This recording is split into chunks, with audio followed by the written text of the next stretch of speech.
Silakan Pak Dirut menyampaikan apa hari ini. Baik, terima kasih Bu Menteri. Selamat sore rekan-rekan. Assalamualaikum warahmatullahi wabarakatuh.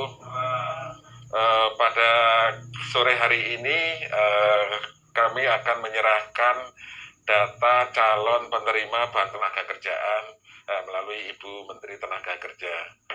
Jadi data yang sekarang sudah terkumpul dari target semula 15,7 juta, kita mengumpulkan rekening dan terkumpul 13,7 juta. Masih ada 2 juta rekening lagi yang belum terkumpul. Dari 13,7 juta kita lakukan validasi secara berlapis.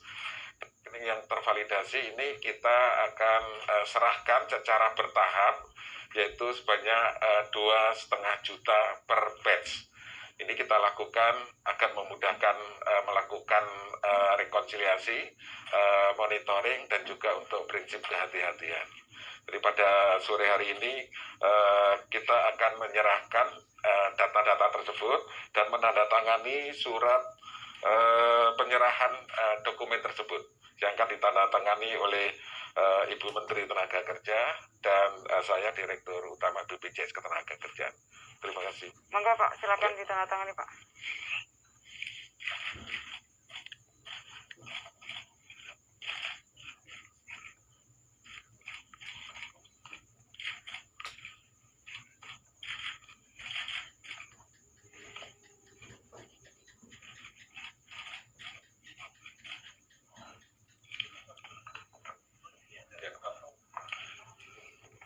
Ini mop-up-nya, jadi kami serahkan ini secara batch.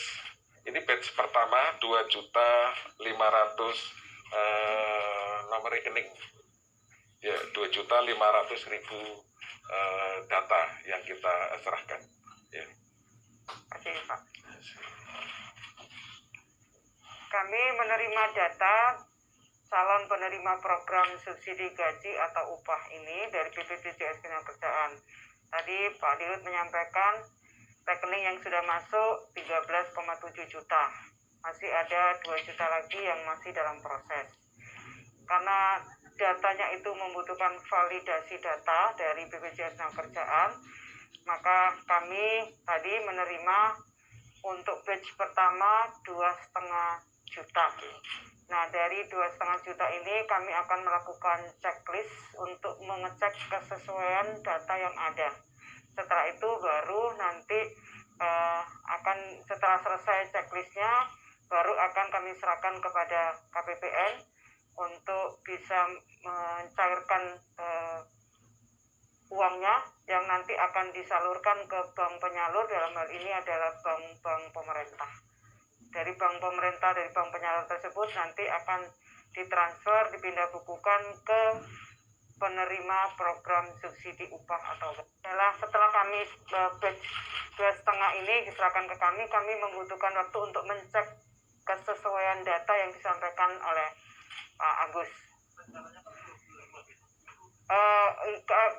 Kami butuh waktu. 2,5 juta itu bukan angka yang sedikit. Kami memang mentargetkan bisa dilakukan transfer itu dimulai dari akhir bulan Agustus ini. Kalau di juknisnya itu waktu paling lambat itu 4 hari untuk melakukan checklist itu. Jadi 2,5 juta kami butuh kehati-hatian untuk menyesuaikan data yang ada. Oke.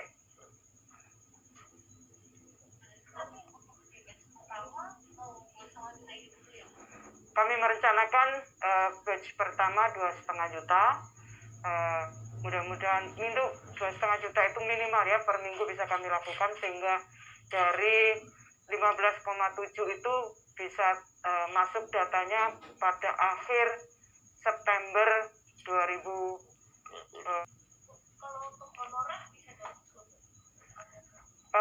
Pegawai pemerintah non PNS sepanjang dia menjadi peserta BPJS Ketenagakerjaan maka dia memang termasuk yang menerima program bantuan pemerintah ini. Jadi awalnya kan kita 13,8 juta itu pegawai swasta dengan upah di bawah 5 juta. Kemudian setelah kami koordinasi rapat dengan lintas KL, kami juga memberi kesempatan kepada pegawai pemerintah non PNS yang mereka tidak menerima gaji ke-13 dan mereka sebagai peserta BPJS Ketenagakerjaan itu juga berhak untuk mendapatkan subsidi gaji atau upah ini.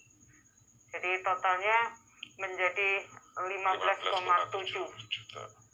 Yang awalnya 13,8 menjadi 15,7. Jadi mungkin saya tambahkan dari 15,7 tersebut datanya sudah lengkap mendapatkan nomor rekening bank dari masing-masing peserta 15,7 juta dan saat ini sudah terkumpul 13,7 juta.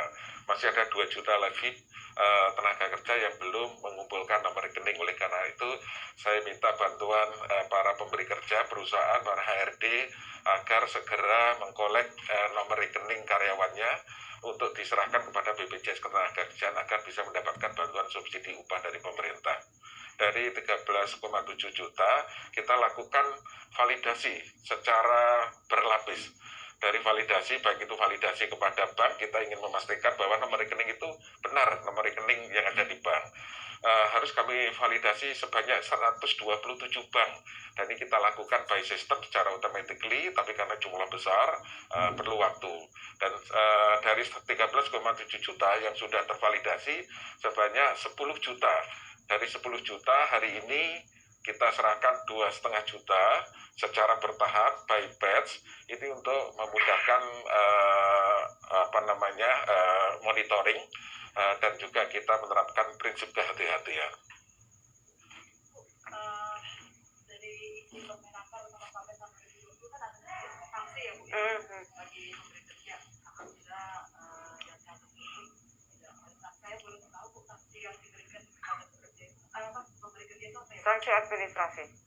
Itu saja Bu. Sanksi administrasi. Ya, penghentian pelayanan kepada pemberi kerja yang tidak melaporkan atau tidak mendaftarkan buruh atau pekerjanya. Apa tidak ada sanksi mungkin kayak itu di dalamnya kan ada sanksi administrasi, di dalamnya ada itu kan.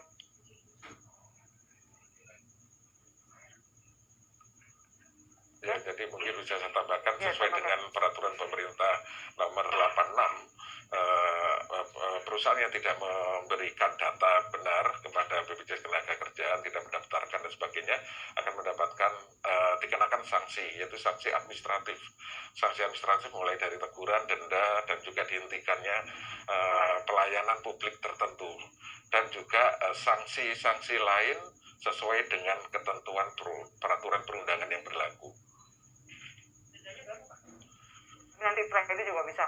Yang sudah lebih teknis lagi. Oke. Cukup ya? Cukup.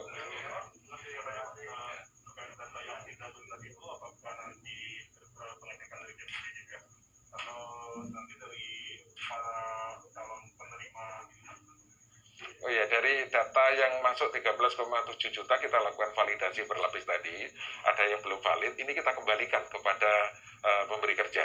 Jadi untuk segera dikoreksi.